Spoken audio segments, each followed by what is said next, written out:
গ্রামের উত্তর দিকের একদম শেষ মাথায় অনেক দূর পর্যন্ত শাখা প্রশাখা ছড়িয়ে দাঁড়িয়েছিল বিশাল বটগাছটি। শতাব্দী প্রাচীন এই গাছটির ছায়া মাটিতে অদ্ভুতভাবে বিছিয়ে থাকত পূর্ণিমা রাতে। গ্রামের লোকেরা বলতো এই গাছটার সাথে কিছু অস্বাভাবিক ঘটনা জড়িত। কেউ কেউ বলতো গাছের নিচে রাতে অদৃশ্য মুখ দেখা যায়, আর অন্যরা বলতো রাতে গাছের শাখাগুলো যেন হাওয়ার সাথে কথা বলে। শাহেদ এই গ্রামেরই ছেলে। সে প্রায়ই দূর থেকে গাছটিকে দেখে। গাছটি নিয়ে এলাকাবাসীর মন্তব্য মন দিয়ে শোনে আর ভাবে আসলেই কি গাছটা ভৌতিক নাকি পুরোটাই গ্রামবাসীদের নিছক কল্পনা আর বানানো গল্প।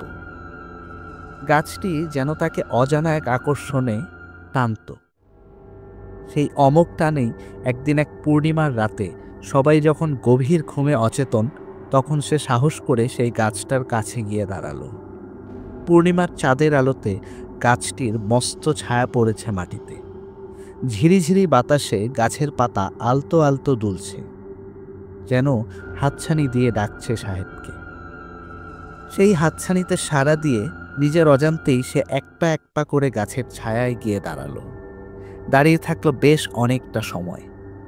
এভাবে দাঁড়িয়ে থেকে কতক্ষণ কেটে গেছে তার মনে নেই।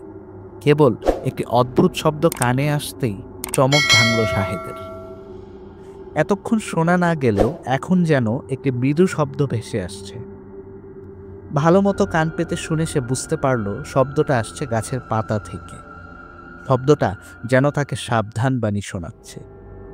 গাছের শাখাগুলো অল্প অল্প কাঁপছিল, যেন কিছু একটা বিপদের অপেক্ষা করছে তারা। হঠাৎ কোনরূপ পূর্বাভাস না দিয়েই যেন চারপাশে ঝড় শুরু হলো। চারপাশে যেন ঝড়ের মতো দমকা বাতাস বইতে শুরু করলো। এই ঝোড়ো হাওয়ার মাঝেই সে দেখতে পেল একটা কালো ছায়া তার সামনে দাঁড়িয়ে আছে। সাহেব ভয় পেয়ে চিৎকার করতে যাচ্ছিল, কিন্তু তার গলার আওয়াজ আটকে গেল। ছায়ামূর্তিটি ধীরে ধীরে তার দিকে এগিয়ে আসছিল, আর চারপাশে যেন ফিসফিস আওয়াজ শোনা যাচ্ছিল, যেন গাছটি কথা বলছে। প্রচণ্ড আতঙ্কে সাহেব ভয় পেয়ে দৌড়ে পালাতে চাইল, কিন্তু তার পা যেন মাটির সাথে আটকে গিয়েছিল, একদমই নড়ছিল না। সেই অদ্ভুত ছায়াটি তার দিকে এগিয়ে এলো এবং অমনি গাছের শাখাগুলো তার চারপাশে দমকা হাওয়ায় ঘুরতে লাগলো। সেকেন্ডের মধ্যে সাহেবকে সেই গাছের শিকড় পেঁচিয়ে ধরল। সেই রাতের পর থেকে সাহেবকে আর খুঁজে পাওয়া যায়নি, কিন্তু সেই গাছের নিচে এক রহস্যময় দাগ পড়ে গিয়েছিল, যেটি দেখলে মনে হতো কেউ সেখানে তার জীবনের শেষ মুহূর্তটিতে দাঁড়িয়েছিল। গ্রামের লোকেরা আর কখনো সে গাছের কাছে যেতে সাহস করেনি, কারণ তারা জানত গাছটি শুধু একটি গাছ নয়, এক ভৌতিক অস্তিত্বের ধারক ও বাহক।